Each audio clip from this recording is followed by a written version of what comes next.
नमस्कार, hornbill TV Bharat में आपके स्वागत है। लखनऊ में उप मुख्यमंत्री ब्रिजेश पाठक ने शुक्रवार को सिविल हॉस्पिटल में मरीजों की सुविधा के लिए स्वास्थ्य उपकरणों का वितरण किया। इस दौरान व्हीलचेयर, स्ट्रेचर और ऑक्सीमीटर उपलब्ध कराए गए। यह कार्यक्रम इंडियन रेड क्रॉस सोसाइटी के सहयोग से आयोजित किया गया, जिसके तहत राजधानी के 3 प्रमुख hospital civil hospital, Balrampur hospital और लोक बंधु हॉस्पिटल को चिकित्सा उपकरण प्रदान किए गए। उप मुख्यमंत्री ब्रिजेश पाठक ने कहा कि इन संसाधनों से मरीजों और उनके परिजनों को बेहतर सुविधाएं मिलेगी और इलाज की प्रक्रिया अधिक सुगम होगी। उन्होंने बताया कि प्रदेश सरकार का लक्ष्य सभी सरकारी अस्पतालों में बेहतर, सुलभ और गुणवत्तापूर्ण स्वास्थ्य सेवाएं उपलब्ध कराना है। कार्यक्रम में स्वास्थ्य विभाग के अधिकारी और इंडियन रेड क्रॉस सोसाइटी के प्रतिनिधि भी मौजूद रहे। आज इंडियन रेड क्रॉस सोसाइटी द्वारा लखनऊ के 3 बड़े अस्पतालों को, जो बलरामपुर सिविल और लोक बंधु को 30 स्ट्रेचर और 30 व्हीलचेयर के अतिरिक्त 1000 ऑक्सीमीटर भी दिए गए हैं, जो मरीजों को सुविधा देने के लिए हैं। मरीजों को, परिजनों को स्ट्रेचर व्हीलचेयर की दिक्कत न हो। हमारी सरकार प्रतिबद्धता के साथ प्रदेश के सभी मरीजों की सेवा के लिए काम कर रही है और लगातार सुधारात्मक उपाय किए जा रहे हैं। हर स्थिति में लोगों को बेहतर से बेहतर चिकित्सा व्यवस्था मिले, इसको सुनिश्चित किया जा रहा है। अश्विनी वैष्णव कह रहे 2027 तक बुलेट ट्रेन देंगे देश को। हाँ, देखा है अखबार में, और शीघ्र ही बुलेट ट्रेन मिलेगी। मैं आदरणीय रेल मंत्री जी का, आदरणीय प्रधानमंत्री जी का बहुत बहुत आभार प्रकट करता हूं। प्रयागराज में माघ मेले की शुरुआत पौष पूर्णिमा के पावन अवसर पर हो गई है। माघ मेले के पहले ही दिन में शनिवार सुबह 8 बजे तक त्रिवेणी संगम में 6 लाख से अधिक श्रद्धालुओं ने पवित्र स्नान किया।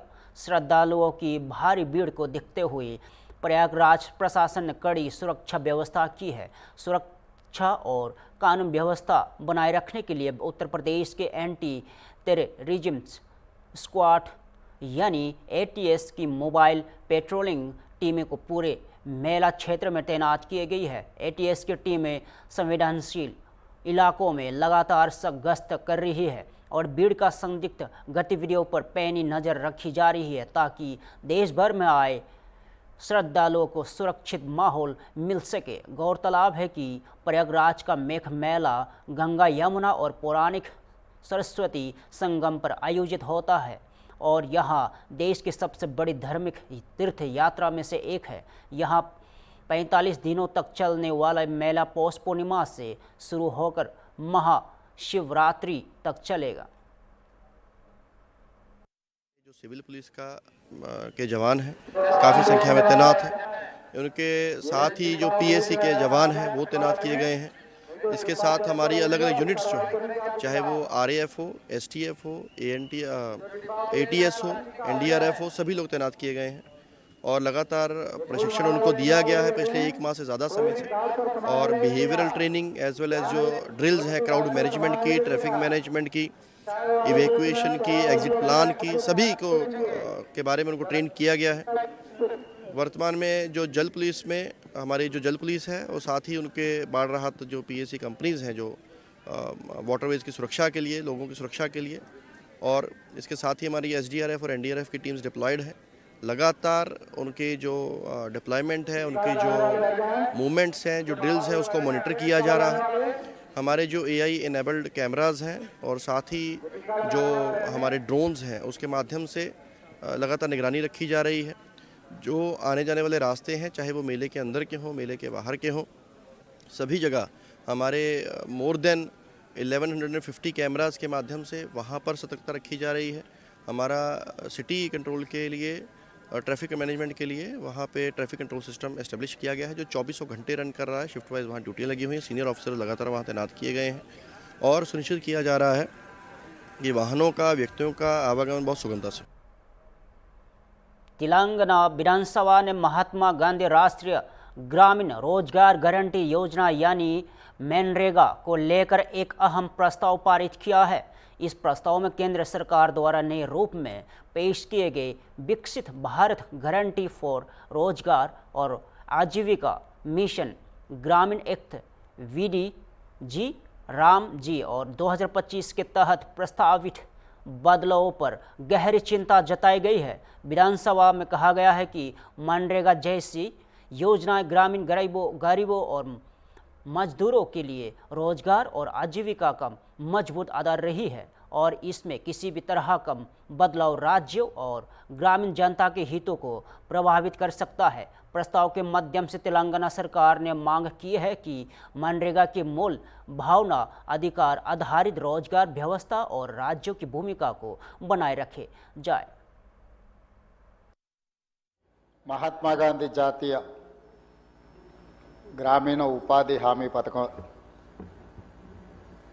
ధనుసరి సీతక్క గారు ప్రవేశపెట్టిన ఈ చర్చను ఈ సభలో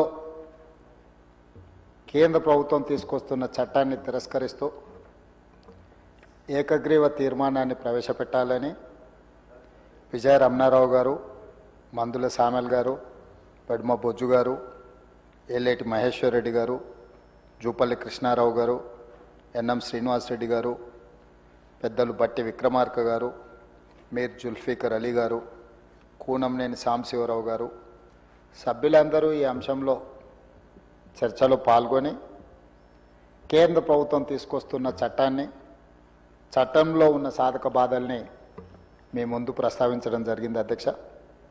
సభానాయకుడిగా ఈ సభలో తీర్మానం ప్రవేశపెట్టి ఏకగ్రీవంగా ఆమోదించడం ద్వారా కేంద్ర ప్రభుత్వానికి తెలంగాణ రాష్ట్ర ప్రభుత్వము వస్తున్న చట్టానికి వ్యతిరేకంగా ఉన్నాము అని సమాచారాన్ని అందించాలనే ఉద్దేశంతో ఈ సభా తీర్మానాన్ని ప్రవేశపెడుతున్న అధ్యక్ష. గ్రామీణ ప్రాంత పేదలకు ఉపాధి కల్పించి పేద కుటుంబాలకు ఆర్థిక భరోసాను అందించేందుకు డాక్టర్ మన్మోహన్ సింగ్ నేతృత్వంలోని యూపీఏ ప్రభుత్వం శ్రీమతి సోనియా గాంధీ గారు యూపీఏ చైర్పర్సన్గా 2005లో మహాత్మా గాంధీ జాతీయ గ్రామీణ ఉపాధి హామీ పథకం అమల్లోకి తీసుకువచ్చింది. పేదరికం, నిరుద్యోగం, వలసలు, నైపుణ్యంలోని శ్రామిక వర్గాల దోపిడీ, స్త్రీ పురుషుల మధ్య వేతన అసమానతలను తగ్గించి అన్ని వర్గాల అభివృద్ధికి తెచ్చిన ఈ చట్టం 2006 ఫిబ్రవరి 2 నుంచి అమలులోకి వచ్చింది అధ్యక్ష. ప్రతి గ్రామీణ కుటుంబానికి సంవత్సరానికి కనీసం 100 రోజుల ఉపాధి కల్పించి కనీస వేతనం అందించే గ్యారంటీ ఈ చట్టం యొక్క ప్రధాన లక్ష్యం. గత 20 సంవత్సరాలుగా ఈ పథకం ద్వారా మన రాష్ట్రంలో లబ్ధి పొందిన వారిలో సుమారు 90% ఎస్సీలు, ఎస్టీలు, బీసీలు ఉన్నారు అధ్యక్ష. వీరిలో 62% మహిళలు లబ్ధి పొందారు. దళితులు, గిరిజనులు, దివ్యాంగులు, అత్యంత వెనుకబడిన తెగలకు చెందిన ఆదివాసీలు, చెంచులు, పేద వర్గాలే ఎక్కువగా ఈ పథకంలో ప్రయోజనం చెందడం జరిగింది అధ్యక్ష. ప్రస్తుతం ప్రవేశపెట్టిన Viksit Bharat guarantee for Rozgar and Ajeevika mission చట్టము VBG రామ్జీ 2025 పేదల హక్కులను దెబ్బతీసేలా ఉంది. ఈ పథకంపై ప్రధానంగా ఆధారపడ్డ గ్రామీణ ప్రాంత మహిళలు, బలహీన వర్గాల ఉపాధి హామీ లేకుండా చేస్తుంది. పాత ఉపాధి హామీ పథకం ఆత్మను దెబ్బతీసే నిబంధనలు పేదల పాలిట శాపంగా మారనున్నాయి. అందుకే అధ్యక్ష, ఈ కారణాల చేత ఈ సభ కింద తెలిపిన విధంగా తీర్మానాన్ని తీర్మానిస్తున్నది అధ్యక్ష. కొత్త చట్టం పేదల హక్కులకు వ్యతిరేకంగా ఉంది. ఉపాధి హామీ చట్టం యొక్క అసలు ఉద్దేశాన్ని దెబ్బతీస్తుంది. డిమాండ్ అనుగుణంగా పనుల ప్రణాళికను తయారు చేసే విధానానికి స్వస్తి పలికింది. డిమాండ్ ఆధారిత పాత విధానాన్ని కొనసాగించాలి. కొత్త చట్టం మహిళా కూలీలకు వ్యతిరేకంగా ఉంది. ఇప్పుడు అమల్లో ఉన్న మహాత్మా గాంధీ ఉపాధి హామీ చట్టంలో దాదాపు 62% మహిళలు కూలీ పొందేవారు. కొత్త చట్టంలో పొందుపరిచిన పరిమిత కేటాయింపుల విధానం వల్ల పని దినాలు తగ్గిపోతాయి. దీంతో పేద కుటుంబాల్లోని మహిళలు నష్టపోతారు. మహిళా సాధికారిత సాధించాలంటే పాత విధానం పునరుద్ధరించాలి. ప్రస్తుతం ఉపాధి హామీ పథకంలో పూర్తిగా కేంద్రమే నిధులు కేటాయించేది. కొత్త చట్టం ద్వారా కేంద్ర రాష్ట్ర నిధుల వాటా 60-40% మార్చడం సమైక్య స్ఫూర్తికి విఘాతం కలిగిస్తుంది. ఇది రాష్ట్రాలపై అదనపు ఆర్థిక భారాన్ని మోపుతుంది. పాత విధానాల వాటా నమూనాను పునరుద్ధరించాలి. మహాత్మా గాంధీ పేరును ఈ పథకం నుంచి తొలగించడంతో గాంధీ స్ఫూర్తిని నీరుగార్చినట్లయింది.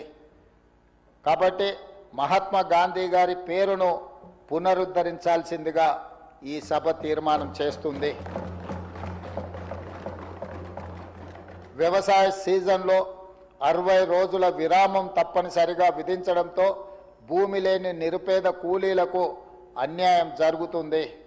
ఉపాధి హామీ పథకాన్ని సంవత్సరం పొడవునా కొనసాగించాలి. అదేవిధంగా అధ్యక్ష, ప్రస్తుతం ఉపాధి హామీ ద్వారా 266 రకాల పనులు చేపట్టే వెసులుబాటు ఉంది. కొత్త చట్టంలో భూముల అభివృద్ధి వంటి శ్రమ ఆధారిత పనులను తొలగించడంతో చిన్న సన్నకారు రైతులు, దళితులు, గిరిజనులు తీవ్రంగా నష్టపోతారు. ఇప్పుడున్న పనుల జాబితాను యథావిధంగా కొనసాగించాలి. ఈ విషయాలన్నీ పరిగణలోకి తీసుకొని మహాత్మా గాంధీ ఉపాధి హామీ చట్టంలో నిర్దేశించిన ఉద్దేశాలు, లక్ష్యాలను దృష్టిలో ఉంచుకొని కూలీ కుటుంబాల ఆకాంక్షలను నెరవేర్చేందుకు మహాత్మా గాంధీ ఉపాధి హామీ చట్టాన్ని యథాతథంగా కొనసాగించాలని ఈ సభ తీర్మానం ప్రవేశపెడుతుంది. అధ్యక్ష, ఇది పార్టీలకు, వ్యక్తులకు అతీతంగా ఈరోజు ఈ సభలో చర్చ జరగాలి. ఇది పేదలకు సంబంధించి అత్యంత నిరుపేదలకు పని ఒక హక్కుగా, ఆ పనిని కల్పించకపోతే ఆర్థికంగా ప్రభుత్వాలు ఆదుకునే విధంగా చట్టాన్ని తీసుకొచ్చింది. ముఖ్యంగా గ్రామీణ ప్రాంతాలలో ఉన్న పేదలు పని దొరక్క పట్టణ ప్రాంతాలకు వలసలు పోయి, వలసల జిల్లా అయిన పాలమూరు జిల్లా భారతదేశంలోనే మీకు తెలుసు, తట్ట పని, పార పని, మట్టి పని దేశంలో ఏ మూలన జరిగినా పాలమూరు జిల్లాకు సంబంధించిన వలస కార్మికులే అక్కడికి వెళ్తూ ఉంటారు. దీనికి ప్రధానమైన కారణము మా ప్రాంతంలో పనులు దొరకకపోవడము, పనులు అవకాశం రాకపోవడం. ఈ ఉపాధి హామీ చట్టము వచ్చిన తర్వాత మీకు అందరికీ తెలుసు, ఆనాడు ఉపాధి హామీ చట్టము మొట్టమొదట అమలు చేసింది ఉమ్మడి ఆంధ్రప్రదేశ్ బండ్లపల్లి, అనంతపూర్ జిల్లాలు, ఆ తర్వాత మహబూబ్ నగర్ జిల్లాలో, మెదక్ జిల్లాను స్ఫూర్తిగా తీసుకొని చట్టాన్ని తీసుకురావడం జరిగింది. అధ్యక్ష, ఈరోజు పట్టణ ప్రాంతాలకు వలసలను నివారించడానికి నిరుపేదలు సొంత ఊరిలోనే పని హక్కును కల్పిస్తే అక్కడే పని చేసుకొని కుటుంబంలో ఉండే తల్లిదండ్రులకు అందుబాటులో ఉండి ఆ కుటుంబాన్ని చూసుకునే అవకాశం పేదలకు ఉంది. ఈనాడు కేంద్ర ప్రభుత్వం తీసుకొచ్చిన చట్టం వల్ల ఆ అవకాశాన్ని కోల్పోయి పట్టణ ప్రాంతాలకు మళ్ళీ వలసల బాట పట్టే పరిస్థితి వచ్చింది. కాబట్టి దయచేసి సభలో ఉన్న సభ్యులందరినీ నేను విజ్ఞప్తి చేస్తున్నా, పార్టీలకు అతీతంగా ఒక స్ఫూర్తిని ప్రదర్శిస్తాం. మనం అత్యంత నిరుపేదలైన కార్మికుల కోసము, వ్యవసాయ కూలీల కోసము, దళితులు, గిరిజనులు, ఆదివాసీలు, బలహీన వర్గాలకు సంబంధించిన మహిళల కోసము ఆర్థిక వెసులుబాటు వాళ్ళకు కలిగించడం కోసము ఈరోజు ఈ చట్టాన్ని తెచ్చినాము. ఆ స్ఫూర్తిని దెబ్బతీయడానికి ఈనాటి కేంద్ర ప్రభుత్వం చేస్తున్న ప్రయత్నాన్ని తెలంగాణ రాష్ట్ర ప్రజలందరి తరఫున ఏకగ్రీవంగా తిరస్కరిస్తూ పాత చట్టాన్ని యాజ్ ఇట్ ఈజ్గా పునరుద్ధరించాల్సిందిగా ఈ సభలో తీర్మానం ప్రవేశపెట్టినాం. మీరందరూ ఏకగ్రీవంగా మద్దతు పలకడం ద్వారా కేంద్ర ప్రభుత్వం తన విధానాన్ని మార్చుకునే విధంగా ఈ సభలో తీర్మానాన్ని ఆమోదించవలసిందిగా కోరుకుంటూ మీ దగ్గర సెలవు తీసుకుంటున్నాను. అధ్యక్ష. Resolution moved. The question is that the government resolution is before the House. Those who are for the resolution, please say ayes. Those who are against, please say no. Ayes have it, ayes have it. The resolution is adopted.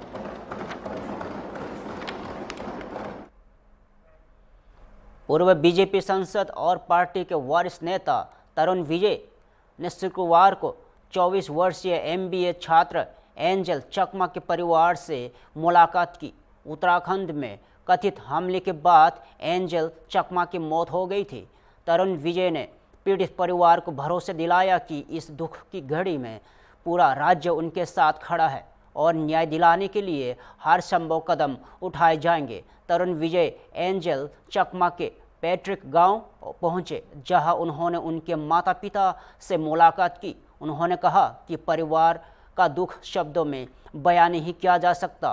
परिवार से मिलने से पहले तरुण विजय ने बताया कि उन्होंने त्रिपुरा के मुख्यमंत्री मानिक शाह और राज्यपाल से इस मामले पर बातचीत की है। उन्होंने कहा है कि मुख्यमंत्री मानिक शाह ने इस घटना को लेकर उत्तराखंड के मुख्यमंत्री से 4 बार बात की और उत्तराखंड सरकार ने पीड़ित परिवार को हर संभव मदद दी है। देहरादून में आदिवासी और विशेषकर नॉर्थ ईस्ट के छात्रों के लिए एक शैक्षणिक संस्थान चलाने वाले तरुण विजय ने कहा कि दोनों राज्यों में न्याय को लेकर एकजुट और साझा मांग है।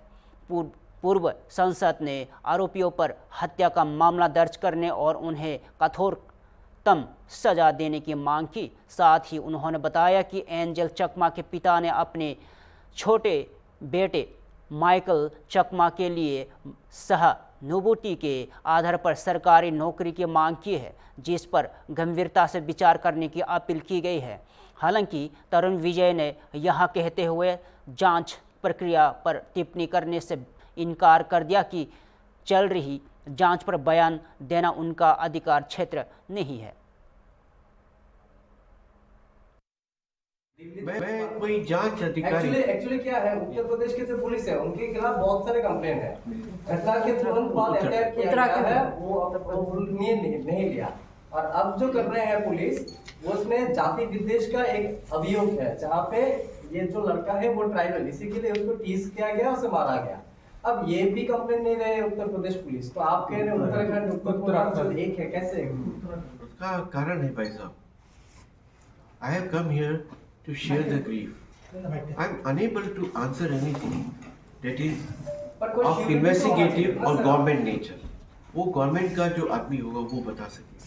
जो आप कह रहे हैं वो मैं समझता हूँ, पर सरकार की तरफ से कोई श्योरिटी तो होना चाहिए। ऐसे लड़के अगर उत्तराखंड पढ़ने जाए और खून हो जाए तो ये तो बहुत ही सीरियस इशू है। हमने ये पूरा विषय लिया है और इस बात जो कंप्लेन है उत्तराखंड में गवर्नमेंट के अगेंस्ट में है, पुलिस काम नहीं कर रहा है और जो मामला है उसका जो इन्वेस्टिगेशन है उसको मैनिपुलेट करने की कोशिश कर रहा है। Being a representative of Uttarakhand सरकार और पब्लिक रिप्रेजेंटेटिव का आप क्या एश्योरेंस करोगे त्रिपुरा वासी? I am with the family of Angel Chakma, number 1.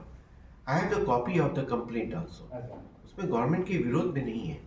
दूसरी बात, हम पूरी कोशिश कर रहे हैं, हमने सुझाव भी दिया है कि जैसे नई दिल्ली में गवर्नमेंट ने नॉर्थ ईस्ट का स्पेशल पुलिस सेल बनाया है, रॉबिन हिबू साहब है उसमें, वैसा ही सेल हर उस प्रांत में होना चाहिए जहाँ पे नॉर्थ ईस्ट के बच्चे बड़ी संख्या में हैं, और देहरादून में भी ऐसा बनना चाहिए और बनेगा, ऐसा हमने कहा है।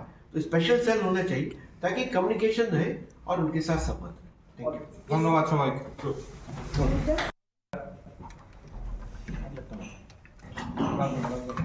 সবাইকে নমস্কার। সাংবাদিক বন্ধুদের, আপনারা কম সময়ের মধ্যে আমাদের নিমন্ত্রণে সাড়া দিয়ে আজকে উপস্থিত হয়েছেন, তার জন্য আজকে আমাদের মাঝে উপস্থিত রয়েছেন আমাদের উত্তরাখণ্ডের জনতার পক্ষ থেকে আমাদের ত্রিপুরার